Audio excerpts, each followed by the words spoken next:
This meeting is being recorded. So I wanted to have this conversation today because I wanted to end, basically put a stop to all the 2024 election stuff. Okay. Um, I think we all know who won, Yep. and I know Josh, we talked about it when you were on last. So we were right. I think we expected Trump to win, and he won. We Um, did. what are we expecting now with the Senate? Was it 54-46? So I think it is should be 54-46. That now the thing is we need that because you Yeah, got to think with you know 51 is not going to cut it. Like right. you need 54. Um. So And so that's so kind of where we're at with the Senate race right And now. you worked, and I think you were right because I asked you like how you felt about all the races, and I think maybe Wisconsin was the only one you didn't get, but like Yes, Wisconsin, man. Pennsylvania, what was it? Pennsylvania, Tennessee, who else?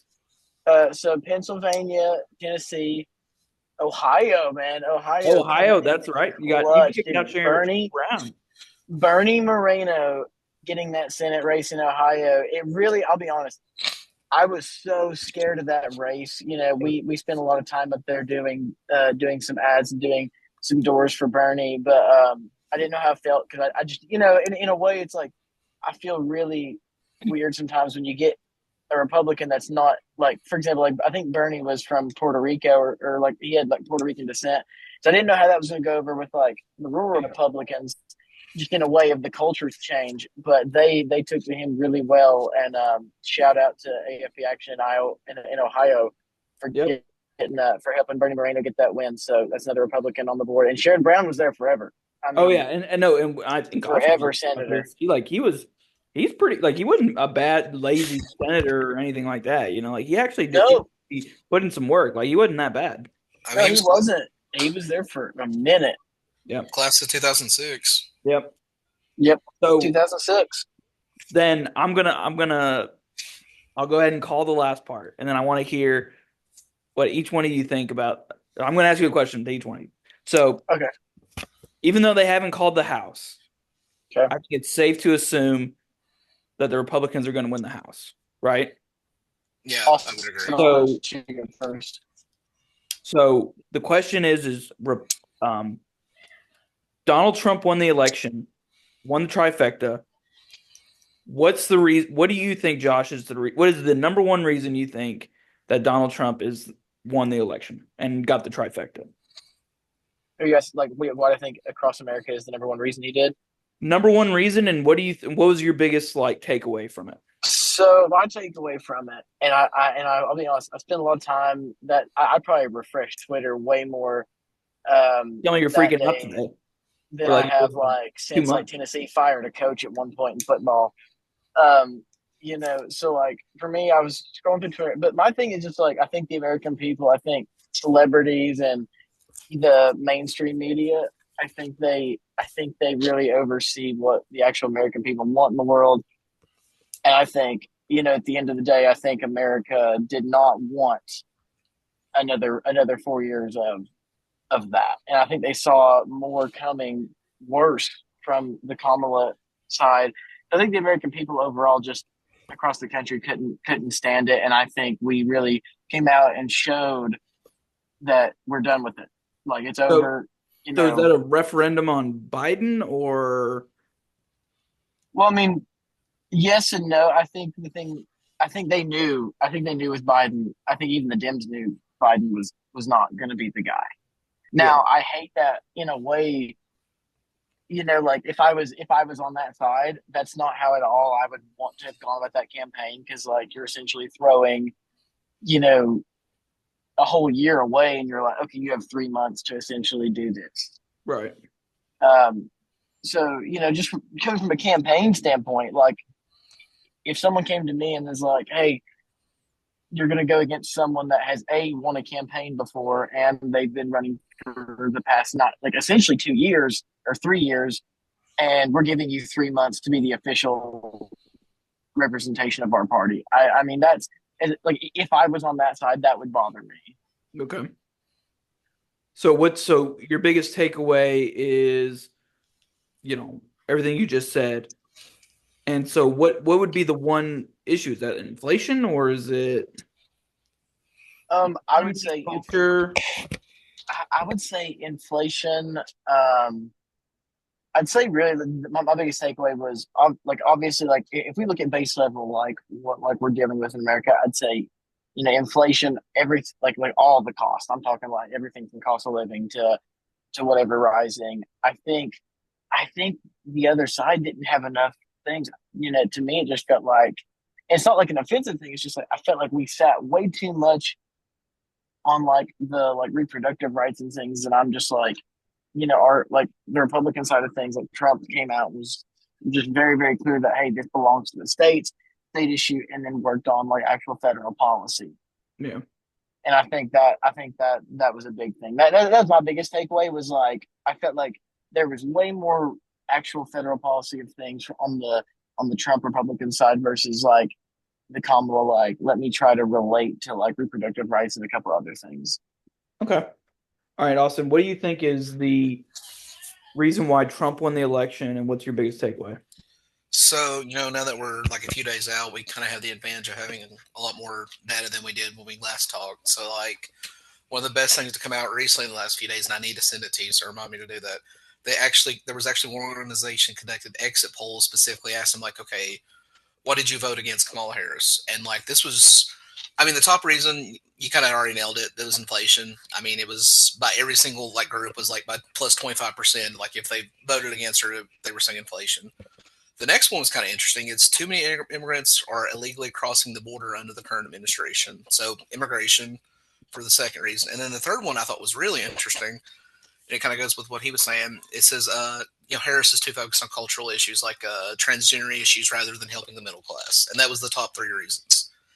And so, I mean, that's kind of ball game. I mean, last that I saw was like real wages had like decreased by like 2% because inflation was just so high. And then, I mean, that in of itself is kind of a death knell. But then when you add like broader concern with the borders and then cultural issues, like it's a basic bread and butter campaign. And I don't think there was anything too special about the results in that regard. I mean, it's just you, inflation's high, you're going to get kicked out. We saw that in the '70s. I mean, that's normal. Now, as far as big takeaways, me and you kind of talked about the other night, and now we have more data on it. So, like, as of right now, the data is like I think it's last I saw was like 47% of Hispanic voters voted Republican. That to me is just I don't know if you've been around in politics long enough, you remember especially like 2012, 2016, that was like a big thing. Like, okay, like what is the future of the Republican Party? Like, what are they going to do? Because I mean, like obviously, like the white proportion of the population is shrinking, and that's the main voter base. Uh, I mean, what else can you say? 47%. That's basically 50-50 at this point. And then, like in specific states like Texas, the exit poll show is like 55%. And then this one kind of went under everybody's radar 58% of Asian voters. So, I mean, blue Texas basically died in a knot. I mean, there's just really no other way to put it. And I think I just think with all the data coming in, like her best groups were black voters, Jewish voters, and like upper middle class suburbanites. Yeah. I mean, that's realignment right there. Because I mean, literally 12 years ago, that was like suburbanites. That was the core Republican base, and now it's like white working class Hispanic voters. Like, I don't know if we can say this was the realignment election, but I definitely think we are seeing realignment numbers and just how like the coalitions are kind of rearranging themselves. So I think that's definitely something to keep in mind. I think for going forward, but yeah. So here's mine, and I want to get your guys' thoughts. So obviously the reason why Trump won is I think all the issues. I think Josh honestly put it right. Like I mean, okay, abortion. That's one. Guns wasn't one. That's usually a Democratic bread and butter that they like to go to. That wasn't there. They like to talk about raising taxes. They didn't really do that too much this time. They really only had abortion, and I think the other one was maybe like she was more likable or something like that. But like that's it. And I think they just ran the tables. And I think my takeaway though is I think, and I think Austin, you and I talked about this. Republicans didn't like I don't want to say blow them out of the water, but they didn't like do amazing. You know what I mean? Like I think about it and I'm like Republicans with all those things. Like I mean like Austin said, inflation is usually a death knell. Okay, especially after you've had like what 20% or whatever it is over the past 4 years. That's a death knell. Like Trump was going should have and it should have been very easy to win that election. And he only won the popular vote by what 2%. Yes. And Yes. and I'm sitting here and I'm like, dude, like, and now I will say this. He didn't fundraise nearly as much money as the Democrats. Now, I will argue that's because I think the Democrats were like, we're going to suck this man dry. He put all of his money towards his legal bills, all this other kind of stuff. But he didn't have a lot of money. Imagine if he did. Imagine if, some of these other little small things weren't there. Like Trump didn't blow them out of the water. Now, look at the Senate. I think they did really well in the Senate, but I think that was kind of coattails um, from Trump a little bit, um, or from the economy and everything like that. But I mean, look at the House. I mean, they're going to win. I think I saw someone project 220 seats in the House. I mean, that's nothing. And then, like, to add to that real fast, like, excuse me, excuse me, the fact that You like okay? he's already, yeah, just got choked. Sorry, Austin. You're fine, man. The fact that like he's already pulling like what is it, 5 Republicans out of the House? Yes. Yep. Yes. That's a Yep. huge risk. That's what I just didn't understand. So, I'm like, dude, why are you giving them the majority? so I will say, before we get into this, like I agree with you, Andrew. Like, yeah, like in a way, there wasn't like the big blow up, but I do want to shout out Republicans in a way. And being a young Republican to me, because it almost feels so rare at this point in our lives, to be a young Republican. Like if you go to anything, especially Austin, if you know what I'm talking about, around Tri Cities area or Northeast Tennessee, Southwest Virginia, like the average age in there is like 70. Um, at any given meeting. But so like I want to shout out the Republicans for bringing out the early voting numbers and the young vote. Yeah. That was, I think, a big factor in this election. But so did they turn so with the young vote, did they turn it out or did they just take the We votes? we You know have what the we have crosstabs now as far as like what number like Yes. raw number like crosstabs was like I know for like white Zoomers it was like 49-49, so like dead tie, which I mean again if you go back to 2012 that's just insane. For Hispanic voters it was like Zoomers basically it was like 47-49. Again if I you go think back, I think it was 47, and Austin. oh it was 47-47 or I think it was 47 on the Hispanic. What you were yeah saying there? for the like the whole vote, but like for like Hispanic Zoomers, so like eight to 30-year-olds or 18 to 30 year Yes. olds. Yes. Yes. Yes. Yes. Yes. It Yes. was it was like I think she got 49 and then he got 47. I want to say. So I mean, Yes. again, Yes. like No, it was. It was. It yeah. was. So I mean, like again, like I go back because like my first like election I distinctly remember was like 2012. Like I remember 2008, I remember 2004, but like old enough to like follow and understand was 2012, and it's just like I'm sorry. just like all like just remembering like how different like the demographics look in voting now is just insane. But I guess to go back to my point though, he did what 10, 15% better on with Hispanics. He dramatically changed the young male demographic to come out for him. And then working class people, like he brought a lot of people in, and he only won by 2% on the popular vote. Like that's what I'm trying to say is like I think what I'm worried about, and this is why I think Republicans should be kind of concerned looking forward is, I mean, based off of these numbers, okay, if Trump's not on the ballot in 26, our rural voters going to come out, our Hispanics going to come out. Like I could really see a lot of this blue coming back because a lot of the people he has now are low propensity voters compared That's to really when they were with Democrats. That's why Democrats were always about getting people, out to vote and stuff because they were like, if we really get Hispanics out, we've got 60, 70% of them. You know what I mean? So like that's just, bringing up our numbers. And so I think now that Republicans are going to have them, I don't know if they're going to really do any of that. I don't know. I mean, what do you guys think? Like, do you think this coalition is going to actually keep them in the majority and make them win elections? Well, I would say like in American politics, there's no such thing as like a permanent coalition. Like it's Right, constantly right. like on a long enough time span, everything changes. But like, Yeah, you're going along with the social change. yeah, I definitely think you do have a really good point about like rural voters. Like I don't like me and you talked about Georgia. I think the other day, like he maxed out rural Georgia like 85 to 90% turnout, and and he And still Kamala didn't do bad yeah in she the was urban district. yeah, I mean, like it's like I said, like 4 more years of Atlanta growing. There's just no way. I think at this point you can write off Georgia as like a Republican state. But now on the flip side of that, like I was going off that chart earlier. What people gave us their top reasonings for that, like there was inflation, there was immigration, but the third reason was cultural issues. And what was really interesting about that is that was the third top reason Hispanic voters gave. So that kind of to me suggests like maybe there's more to this than like it's just like the economy sucks. Like Yeah. they actually are concerned about social issues and like me and you talked about that the other night, so I went researching it. So according to Pew, like they're projecting by like 2030, like 30% of Hispanics in America will be evangelicals. I mean, obviously, I think all three of us know how evangelicals vote. Yeah. And like to put that in context, I think the overall national percentage right now is like 22 or 24% evangelical.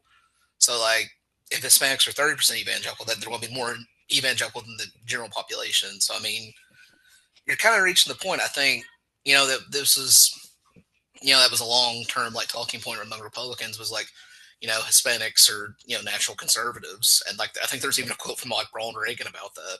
If to Yeah. put that in context, how long this has kind of been said, but I mean, I don't know. I mean, I definitely feel like if they're saying like, hey, we consider these cultural issues like a big deal, and there was like I think it was in Financial Times that run like an entire article about it, like, hey, like Hispanic voters, like over the course of the Biden administration, were getting more and more like alienated from like the stuff like the Democratic Party was kind of focusing on like social issues. Like, I don't know, and like I was talking to somebody today, and I kind of made the point. I'm like, I think like you said, like she did really good in like urban districts, like especially like suburban Atlanta and stuff. Mhm.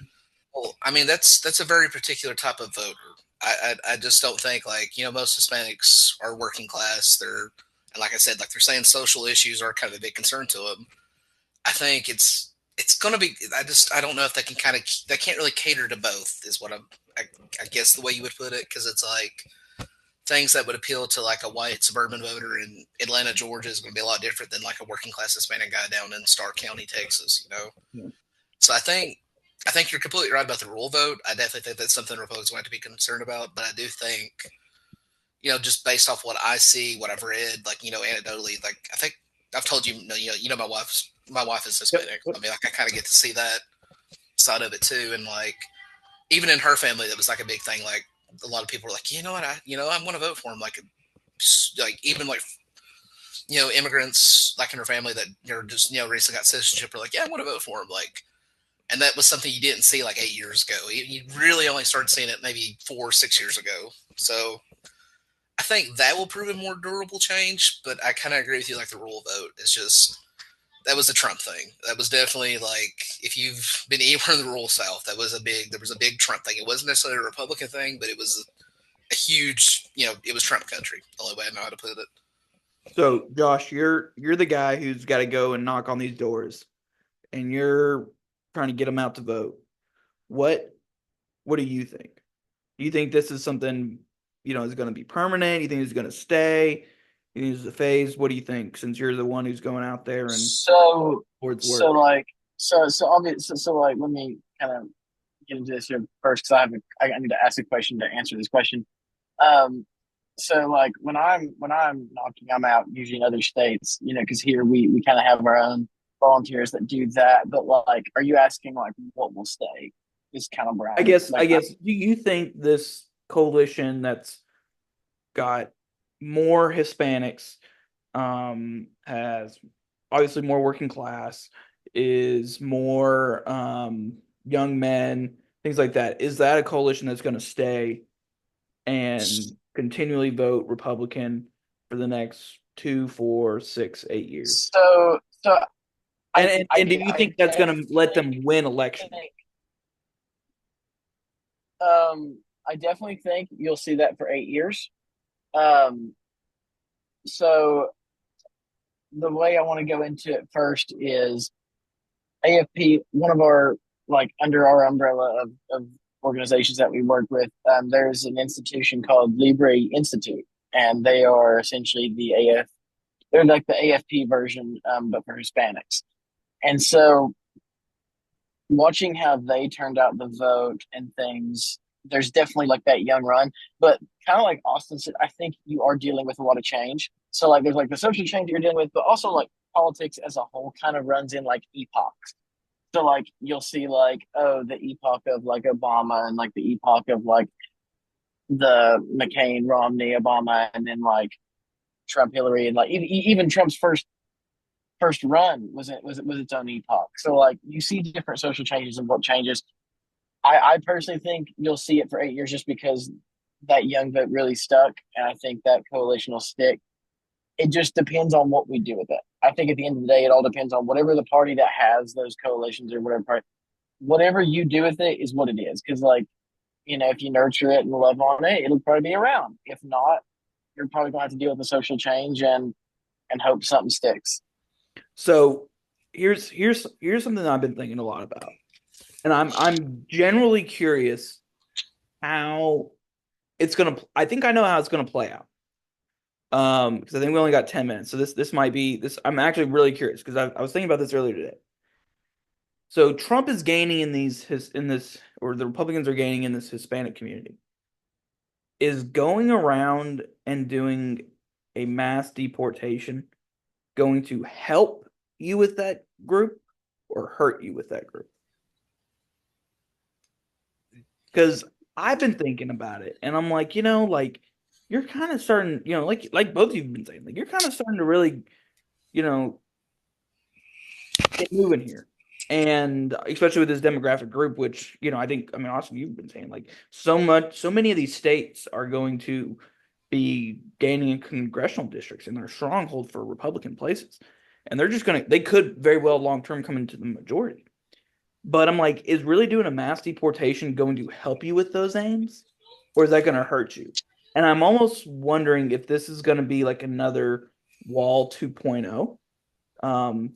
Not the Wall, the Pink Floyd album, but the actual wall that he planned on building, and he got slammed by Republicans and Democrats on it. And if he goes in, I think what's going to happen is he's going to go do the deportation. They're going to get a bunch of really shitty people out. They're going to find someone. I think the numbers are going to be not as high as people thought it'd be. And there's probably going to be some media stories that are going to be run about it, right? And I guess for me, as I'm thinking, is he going to keep gaining in Hispanic support with that going on, or is he going to lose with Hispanic support with that going on? What do you guys think? So I think he'll end up losing. So I guess since I guess I have a little more first-hand experience with that, so I'll kind of take the lead on this one. I guess. So like, okay, even with like, yeah, I talked to her. Like, she's more like, I don't want to say liberal, but she's definitely more like not Republican, I guess is the best way to put it. And like, even with like in her family, they're like, yeah, we don't really care if they like deport the criminals. Like, that's fine to us. It's more like, okay, if they start deporting like families or stuff, and like, and then like I've been seeing a lot of this, like especially like Josh was talking about earlier, like Twitter is such a great resource now to kind of keep an eye on like public polls and stuff. But like I think it was CNN interviewed somebody. It was like a Hispanic Trump voter. He was like, yeah, I mean, like I think if he deports the bad people, that's fine. Like I don't think he'll deport families because I mean, why would you do that? And then I think it was the Atlanta Journal Constitution had like went down to like a migrant shelter and interviewed him, and they were all like, yeah, we would have voted for him if we could have. We think he'll just deport criminals, so we're fine with that. So But I I mean, me is it's like the government's got a unique ability to fuck it up, to oh fuck yeah, everything up, and so it's like you're walking into like a landmine. oh Josh, yeah. what do you think? Like, what do you mean? So What do like you I guess I'm saying like if it ran perfectly and they knew all these people were criminals and all these kind of things, I think it would work out great. But I worry that that's not going to happen, and you're going to have what Austin's talking about, where maybe some good people or some people they didn't want to get deported. You know? So yeah, no, I mean, I agree. Okay, I mean, there's 100 different ways you can go about this, and the way you can go into the different viewpoints of it. I've seen it a couple different ways, and like you said, I really think that this could be a Wall 2.0 thing, and that really resonated with me because we watched that happen. I mean, go look down there now at the border. It's like a imagine putting up like a 2 foot by 4 foot like piece of cinder block, and it's like, okay, don't walk through this, but there's spaces around it. Yeah. And so, in a way, I think it would help if it was the right people gone. But I do feel like it's also like you're also dodging landmines, trying to find what's right to get out and what's right and what's not right to get out. Because if you start seeing people that shouldn't be, or vice versa, I think it is a little bit of a landmine to go through there. But I mean, I do think if you're not supposed to be here, like what I'm saying. No, I get what you're saying. Yeah, I yeah. mean, I think, and that's the thing is everybody agrees. Everyone's like, hey, if you got here illegally, like, great. That's great. Love that. So Add to that real fast, I was like going to say, so immigration was like the. go ahead. I was going to say like immigration was like the second highest reason even Hispanic voters gave. Like, there's just too much immigration right now. We need to cut it back, which kind of interesting if you think about it. Like that's their second highest like second highest issue even for Well, them. I mean, you we would think that'd be the. I saw that, Austin, in Ohio, which is of all places, by the way. Like, who are you letting invade you, Canada? Yeah. Um, but like of all places, I saw it was Ohio when they were voting because we talked to a lot of Hispanic voters, and I know our Libre team also talked to. That's all they talked to is Hispanic voters, and their number two issue was the immigration policy. And I was like, I mean, taking me for a loop because I'm like, what in the Midwestern are you talking about with an immigration policy? But like listening to them, the ones that have gotten here the right way and legally, that's been a big issue for them. I mean, my father talks about the Hispanic family like the right way. I mean, they're phenomenal. Like they vote great and they've been cool with like all the other stuff. It's just they really get into this like immigration stuff like crazy, which I didn't expect, honestly. Like that threw me for a loop this whole election cycle. So I want to this. So I want to have you both back again because I want to ask some follow up questions, especially on this next question. And the question is the people that are going to be in his cabinet who are going to do it, right? So like, I think I saw today it was like Homeland Security is like what Christy Nome, I think from was that South Dakota? Yeah, South Dakota. And it's like, and now that's just Yes. that's been thrown out there. But let's just say, okay, like Josh, do you think, or let me give it to Austin, and then Josh, I want you to finish. Austin, do you think like he is going to have the people in office that are going to be competent enough to say push back on immigration? Or do you think it's going to be another 1.0 where he's going to be firing people every week and shit like that? So, I mean, I'll say the safe answer. You guys made that point about 1.0. I kind of agree with that because I just feel like there's so many landmines. It's going to be. I think it won't be as bad as the last time, but I also don't think it's going to be as good as they present it. Yeah. Just because, like we keep saying, there's just so many landmines. I think Tom Homan is a pretty good choice. I mean, if that's what you're going for, it seems like he's pretty qualified. I don't know about Christy Nome. I just feel like I just from everything like I've seen from her over the last few years, I'm just not confident in her capabilities. And I mean, obviously, if you're like the DHS secretary, the fact that like what was in her autobiography, she was talking about like killing the puppy or something. I mean, it's like that's probably not the person you want like being the public face of your policy that on a very let's say fraud issue. So I mean, her not so much. Him, I think he'll be decent. It'll tell. I mean, Stephen Miller's, I think he's not officially in a position on that, but he is kind of like in a policy role. So, I mean, we'll see. So go ahead, Josh, because while you get ready, I just want to say that's the landmine. Is Like, it is it what I'm too? worried Is it about, that is the landmine where it's like you get Christy Nome, and like, I mean, like you said, that's gonna be the person on the front, and it's like I could yeah, easily see it's like, ice kicks indoor, kills puppy, and it's just like goes right right? back to Christy, and it's like, okay, now Trump's got to deal with this shit, and a lot of this stuff is popular, but it's like, oh well, you got this girl who killed puppies, and now they're killing these immigrant Right. puppies, like, it's just not a good look, and it's a landmine. Josh, what do you think? So first off, like, is it too late to make a dead dog joke with the gnome stuff? No, go Please for do. it, dude. You Please got Is it do. too three. early? You Is it got too 3 minutes. soon? That's a Go ahead and that's make a your joke. Please that's do. a is that a real is it too soon? I will say though, if we look back, Christine before that was kind of on the rise though. Like she was definitely in like the Republican politics kind of thing was kind of moving up. Obviously, the killing puppies thing hurt. Like obviously, Little. let's just go into that. But As it at the end of does. yeah, as it should. In all seriousness, though, I will say though his cabinet. I feel like because you got to think about it this way too. Like he's not running for reelection. Like Yeah. it's like you get 4 years. We're gonna see like no holds, like just like we talk about like baseball games or football. Like you're gonna see no holds bar like presidential like um term here because he's not running for reelection. He can go in and kind of do in a way kind of make it the way he wants to be. So I think we'll see good from the cabinet, but I will say there are some questions. I mean, he already came out and said Haley and Pompeo, no, but he Yeah. came out and said that. Well, but what's even more interesting for me, like straight up, like I thought this was the most interesting pick he's done so far. Well, actually, the second one is the least Stefanik.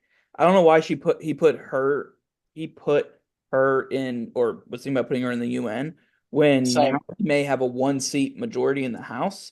Like I didn't understand that, but maybe there's something I'm missing.